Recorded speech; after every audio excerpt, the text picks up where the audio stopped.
Hello everyone, good morning. Welcome back to my channel Goblu Toblu চ্যানেলে সবাইকে জানাই ওয়েলকাম। তো তোমরা সবাই কেমন আছো? আশা করি ভালো আছো, সুস্থ আছো। তো আবার একটা নিউ ভ্লগ ভিডিও নিয়ে তোমাদের সামনে চলে এলাম। সেই ছাদে থেকেই ভ্লগ ভিডিওটা শুরু করে দিলাম। এই যে ছাদে চলে এসেছি আর একটু হাঁটাচলা করে নিচ্ছি ছাদে। কী যে সুন্দর লাগছে, একদম মনোরম পরিবেশ, ফুরফুর করে হাওয়া দিচ্ছে। কিন্তু আজকে সূর্য মামাও কিন্তু খুব তাড়াতাড়ি উঠে পড়েছে, আর গবলুর দিদিও কিন্তু আমার সাথে ঘুম থেকে উঠে পড়েছে। আর এই যে মা আর মেয়ে মিলে আমরা একটু ছাদে ঘোরাঘুরি করে নিচ্ছি। আর ছাদের প্রতিটা গাছে দেখছি যে কতগুলো করে ফুল ফুটেছে। যে ফুলগুলো দেখে মনটা আমার একদম ভরে যায়, সারা দিনটা যেন খুব ভালো কাটে। এটাই আমি মানে ভাবি ফুলগুলোর দিকে তাকিয়ে। কি সুন্দর ওরা গাছের মধ্যে ফুটে থাকে, তাই না বলো বন্ধুরা? দেখে চোখটা আর কি জুড়িয়ে যায়, মুগ্ধ হয়ে যায়। ফুল আর শিশু, এই দুটো জিনিসকে দেখলেই মনটা একদম ভরে ওঠে। তো চলো বন্ধুরা, এবার নিচে যাই। তো এই দেখো নিচে চলে এসেছি, বসিয়ে দিয়েছি চা, দুধ চা করে নিচ্ছি। সবাই মানে বাড়ির সবাই আর কি খাবো দুধ চা, আমিও দুধ চা খাবো। কিন্তু দুধ চা করার পর আমাকে লিকার চাও করতে হবে, কারণ গবলু। তো এই দেখো লিকার চা বসিয়ে দিয়েছি, লিকার চা কিন্তু ফুটতেও শুরু করে দিয়েছে।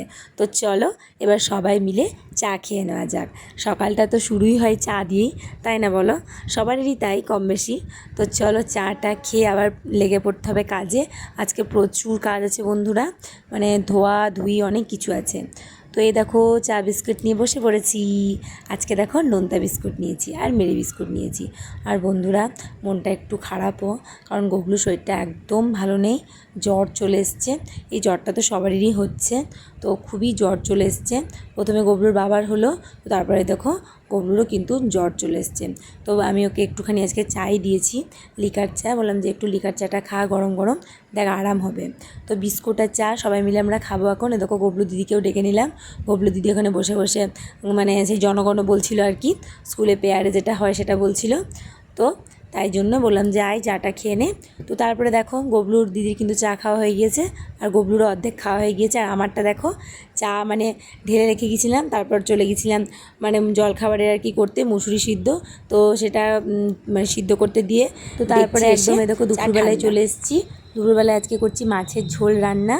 তো এই যে মাছের ঝোলটা আমার আর হয়েই এসেছে, একটু ফুটে গেলেই কিন্তু নামিয়ে দেব। আর কয়েক পিস মাছ আছে, তো সেটা দিয়ে ভাবছি একটু টক করব। মাছের টক খেতে তো খুবই ভালো লাগে, তাই না বলো বন্ধুরা? তো এই দেখো তেলের মধ্যে ফোড়ন দিয়ে দিয়েছি, তারপর তেঁতুলটাকে ভালো করে গুলে নিচ্ছি, দিয়ে দেবো তেঁতুল জলটা। এটা কিন্তু অনেক পুরনো তেঁতুল, আমাদের বাড়িরই গাছের তেঁতুল। তো এই দেখো দিয়ে দিলাম। তো একটু পাতলা করে টকটা করব। তো এই গ্রীষ্মকালে তো তেঁতুলের টক খেতে খুবই ভালো লাগে ভাত দিয়ে, তাই না বলো বন্ধুরা? তোমরা কারা কারা এরকম তেঁতুলের মানে টক খেতে পছন্দ করো অবশ্যই আমাকে কমেন্ট করে জানিও। আর দেখো 3টে কাঁচা লঙ্কাও দিয়ে দিলাম। এই কাঁচা লঙ্কাটাতে এত সুন্দর একটা মানে গন্ধ ছড়াবে, কি বলবো। ভাতের সাথে কাঁচা লঙ্কাটাকে ভালো করে মেখে ডলে খেতে কী যে ভালো লাগবে, কি বলবো তোমাদের। তো এই যে মাছগুলো আমি এবার ফেলে দিচ্ছি। তো ফেলে দেওয়ার পরে একটু নাড়াচাড়া করে দিলাম, একটুখানি ফুটবে, ওই 5 মিনিট মতন ফুটবে। তো তারপরে আমি টকটাকে নামিয়ে নেব।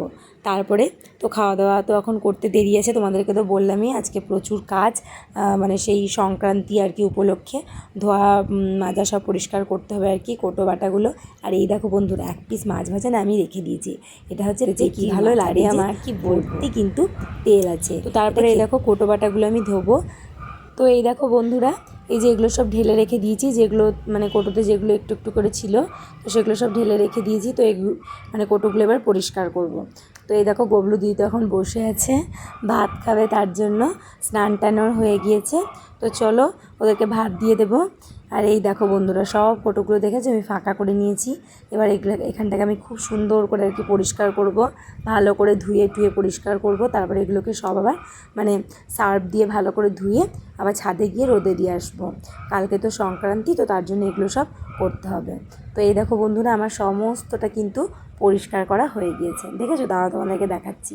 এই যে সুন্দর করে আমি যতটা মানে পেরেছি আমার সাধ্য মতন আমি ততটা সুন্দর করে পরিষ্কার করে আবার মুছেও দিয়েছি, গ্যাসটাও মুছে দিয়েছি, সমস্তটা মুছে দিয়েছি ভালো করে। রান্নাঘরটা একদম ডিপ ক্লিন করে দিয়েছি, ভালো করে ক্লিন করে দিয়েছি, মানে আমার নিজস্ব মানে মানে আমার আর কি সাধ্য মতন। তো চলো এবার এই দেখো বেসিনটাকেও আমি খুব সুন্দর করে একদম ক্লিন করে দিয়েছি। আর ওইদিকে কিন্তু গবলু দিদির খাওয়াও হয়ে গিয়েছে, কিন্তু আমি এখনও খাইনি। আজকে জানি না কটা বাজবে আমার খেতে। এক একদিন তো হয় একটু কাজের চাপটা বেশিই থাকে, তো তার জন্য। আর সকাল দিকটাতে আমার একটু মানে গবলুর শরীরটা খারাপ ছিল, তার জন্য আমার একটু দেরিও হয়ে গিয়েছে কাজে আর কি, কাজ শুরু করতে। তো তার জন্যে এতটা দেরি হয়ে যাচ্ছে। এখন অনেকটাই বেজে গিয়েছে। তো চলো এবার ছাদে যাই। ছাদে গিয়ে দেখো কটা বাজছে, দেখো বন্ধুরা, দেখলে ঘড়িটা তোমরা? এই যে সব পর্দাগুলো খোলা ছিল, খুবই রোদ্দুর ঢুকছিল, তার জন্য আমি ওপরে এসে প্রথমেই আর কি পর্দাগুলোকে লাগিয়ে দিলাম জানলার। ঘড়িতে কটা বাজলে তোমরা, মানে কটা বাজে তোমরা কি দেখলে? আমি কিন্তু দেখালাম, বাজে 2:20 দুপুর। এখনও কিন্তু আমার খাওয়া হয়নি, মানে খাওয়া দাওয়া করবে। এই সমস্ত আমার কাজ হলো। এরকম কাপড়গুলো সব তুলে এনে রাখা হয়েছে, এগুলোকে এখন আমার গোছাগুছি করা হয়নি। খাওয়া দাওয়া করে এসে তখন গোছাগুছি করব। তো চলো ছাদে যাই। আমি সব মানে দেখছিলাম আর কি যে জানলাগুলো লাগানো আছে কি না, মানে প্রত্যেকটা রুমে আর কি দেখছিলাম। তো চলো এবার ছাদে যাই, ছাদে গিয়ে এগুলোকে দিয়ে আসি, তারপর তখন অন্য কাজ। তো এই দেখো গবলু দিদিও কিন্তু আমার সাথে যাচ্ছে। আর গবলুকে তো মানে কি বলবো, ওর এতটাই মানে শরীর খারাপ, মানে জ্বরটা, খুবই জ্বর এসেছে, তো তার জন্য ও শুয়ে গেছে। ওকে আমি খাওয়া দাওয়া করিয়ে দিয়েছি, মাথাটা একটুখানি ধুয়েও দিয়েছি, কারণ জ্বর এসেছে তো বেশি, মানে তখন করালে আবার একটু অসুবিধা, কিন্তু না করালেও নয়। তার জন্য আমি গাটা ভালো করে মুছিয়ে দিয়েছি আর মাথাটা দেখো ছাদে এসে কোটোগুলোকে খেতে চাইছিল না, তার জন্য মানে মিলিয়ে দিয়েছি যাতে রোদে ওকে ভালো করে কোটোগুলো শুকিয়ে যায়। তারপর তখন বিকেলবেলা এসে আবার আমি তুলে নিয়ে যাব। আর গবলু দিদিকে দেখো এই রোদ্দুরের মধ্যে কেমন ঘোরাঘুরি করছে। আমি বলছি যে ঘোরাঘুরি করিস না, চল নিচে, কিন্তু কিছুতেই শুনবে না। চলো কোটোগুলো তুলি। কোটোগুলো সব আজকে ধুয়ে দিয়েছিলাম, দিয়ে মিলে দিয়েছিলাম, দেখেছ? আমাদের গবলু সর্দারের কত শরীর খারাপ গো আজকে। এই যা হিসি হয়ে যাচ্ছে, তো হিসি হয়ে গেল। ও দেখি মুখটা, দেখি মুখটা একদম শুকনো হয়ে গিয়েছে গো। জ্বর, খুব জ্বর। আমল দুধ খেয়েছ? আমল দুধ খেলো এখনই একটু, ভাতও খাইনি, কিছুই না গো, খুব শরীর খারাপ। পিঁপড়ে। চলো কোটোগুলো সব তুলি, জামা কাপড়গুলো সব মেলা আছে, তুলতে হবে। ওটা খুন্তি, ওটা সেই লোহার খুন্তি। ট্রেনের কত হর্ন দিচ্ছে দেখ।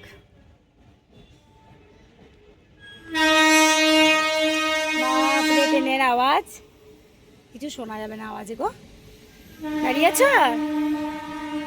আজকে গবলুকে ভিডিওতে এতটুকু দেখাতে পারিনি, কারণ গবলুর শরীরটা খুবই খারাপ ছিল, জ্বর হয়েছে প্রচুর। এই জাস্ট বিকেলবেলা একটুখানি ঠিক হলো, দেখে ছাদে নিয়ে এলাম, এগুলো সব তুলবো তার জন্য। এই দেখো জামা কাপড়, এই কোটোগুলো ধুয়ে দিয়েছিলাম, এগুলো সব তুলে নিয়ে যেতে হবে। হালকা হালকা জাস্ট হাওয়া দিচ্ছে, মানে এতটুকু হাওয়া নেই, এত গরম লাগছে কি বলবো বন্ধুরা। এই দেখো গোলাপ ফুটেছে গো একটা ছোট্ট মতন, কি কিউট লাগছে দেখতে, দেখো বন্ধুরা, একদম ছোট্ট মতন, খুবই কিউট। এই যে গোলাপ গাছটাতে ধরেছে ফুল। তো চলো বন্ধুরা, আর বেশি বকবক করবো না, আজকের ভিডিওটা এই পর্যন্তই। আবার একটা নিউ ব্লগ ভিডিও নিয়ে তোমাদের সামনে আসবো।